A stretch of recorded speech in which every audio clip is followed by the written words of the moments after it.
Good morning, sixth class. But up to yesterday, I gave you up to question number second of our chapter number measurement. I hope up to second question you have revised. So now we will start from question number third, fourth, and fifth. These three questions you will revise today, and also do the written practice in your rough notebook. So, what is question number third? How can you measure the length of a curved line using a thread and a scale? एक curved line है, मतलब कि एक curve की form में ऐसे कोई भी लाइन है, उसकी लेंथ को आपने मेजर करना है। आपके पास एक थ्रेड है और एक स्केल है, और एक स्केल और थ्रेड की हेल्प से आपने उस लेंथ को मेजर करना है। देखने में बहुत डिफ़िकल्ट क्वेश्चन लगता है, लेकिन अगर आप इसको समझोगे तो बिल्कुल ही आसान क्वेश्चन है। कैसे है?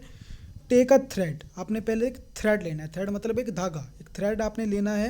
And tie a note at its one and, एक थ्रेड आपने ले लिया और उसके एक एंड पे आपने नोट लगा देना, मतलब कि उसके एक एंड पे आपने गांठ बांध देनी है। And place the knot of the thread at one point of the curved line, ये जो हमने कर्वड लाइन लगा रखी है इसके इस पॉइंट पे, मतलब एक पॉइंट पे हमने उस जो हमारा थ्रेड है उसकी एक नोट को यहाँ पे रखना है। मतलब हमने थ्रेड के ऊपर जो गांठ बांधी थी, नोटिंग की थी, उसका एक पॉइंट हमने यहाँ पे रखना है। And carefully move the thread along the length of the curved line, और फिर धीरे धीरे उस थ्रेड को इस लाइन के ऊपर चलाना है। हमने जो थ्रेड है हमारे पास उसको इन लाइनों के ऊपर चलाना है। Continue until you reach the another and, जब तक आप यहाँ पे लास्ट पॉइंट तक नहीं पहुँच जाते, एंड पॉइंट तक नहीं पहुँच जाते, तब तक आपने उस कर्वड लाइन को उस थ्रेड के ऊपर चलाना है।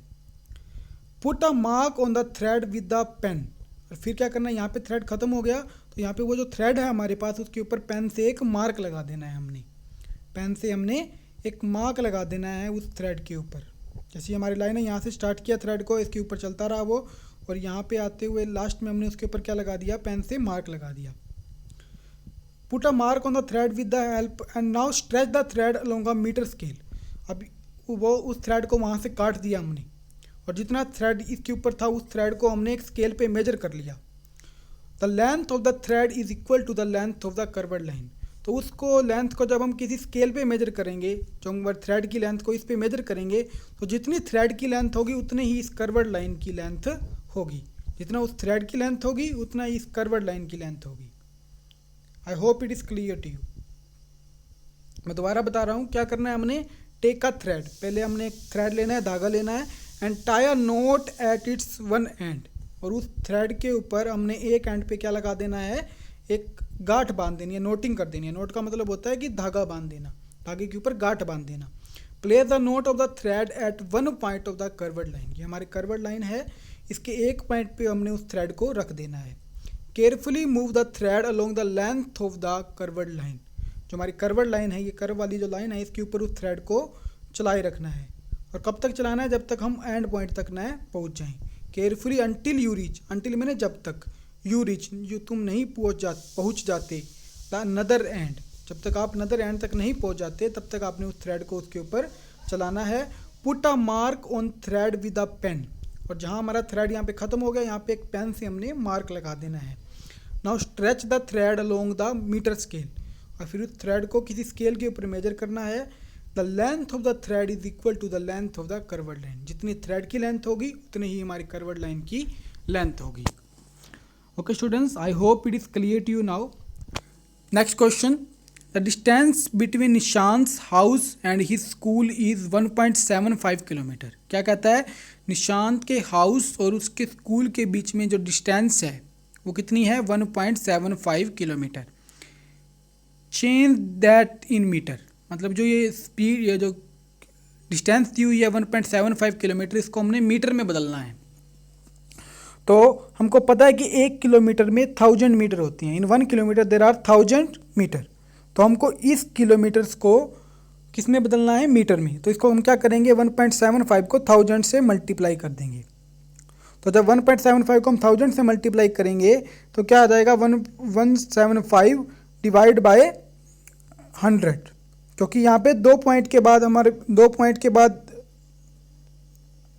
देखिए यहाँ पे क्या है, 2 पॉइंट के बाद दशमलव है हमारा। तो हम क्या करेंगे 175, और जितने पॉइंट यहाँ से काउंट करते हैं हम लेफ़्ट साइड से, राइट साइड से काउंट 1 2 1 2, तो जितने जितने पॉइंट के बाद यहाँ पे जितने अक्षर के बाद पॉइंट होता है उतनी हम नीचे जीरो लगा देते हैं, जैसे कि 100। तो इसको हम 1000 से मल्टीप्लाई करेंगे। कैसे? 175 बाय में 1 2, 2 पॉइंट के बाद है तो 100 से डिवाइड करेंगे और फिर मल्टीप्लाई कर देंगे 1000 से, 1000 से मल्टीप्लाई कर देंगे तो ये 2 जीरो से 2 जीरो कट हो जाएंगी, 2 जीरो से 2 जीरो कट जाएंगी। और 175 को जब 10 से मल्टीप्लाई करेंगे तो आंसर आ जाएगा 1750 मीटर, क्योंकि हमने किलोमीटर से मीटर में बदला है। तो जब किलोमीटर से मीटर में बदलते हैं तो क्या कर देते हैं, 1000 से मल्टीप्लाई कर देते हैं, क्योंकि 1 किलोमीटर में 1000 मीटर होती हैं। I hope it is clear to you. Now question number 5, the depth of a well is 1550 centimetre. क्या कह रहा है कि एक वेल की जो डेप्थ है वो 1550 सेंटीमीटर है। Calculate the depth of the wall in metre. अब हमको मीटर में वॉल की डेप्थ बतानी है। तो डेप्थ ऑफ द वेल कितनी है? वेल मतलब कुआं, कोई भी कुएं की जो डेप्थ है, गहराई है, जो कितनी है 1500 सेंटीमीटर। तो वहाँ पे 1550 था, तो मैंने यहाँ पे 1500 कर दिया।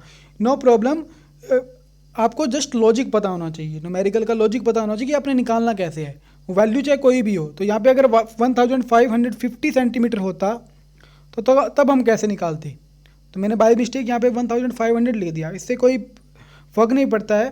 तो 1 सेंटीमीटर में कितने मीटर होते हैं? 1/100 मीटर। 1 मीटर में, इन 1 मीटर देर आर 100 सेंटीमीटर। और अगर हमको 1 सेंटीमीटर में मीटर बताने हैं तो हम क्या करेंगे, 1/100 कर देंगे। सेंटीमीटर में अगर मीटर बताने हैं तो 1/100 कर देंगे, क्योंकि मीटर सेंटीमीटर से बड़ा होता है। तो जब हम छोटे से बड़े में जाते हैं तो डिवाइड करते हैं, क्योंकि मीटर सेंटीमीटर से बड़ा है।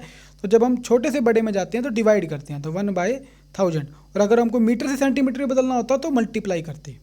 तो अब हमको सेंटीमीटर में दिया हुआ है 1500 सेंटीमीटर, अब इसको मीटर में बदलना है तो हमको डिवाइड करना पड़ेगा।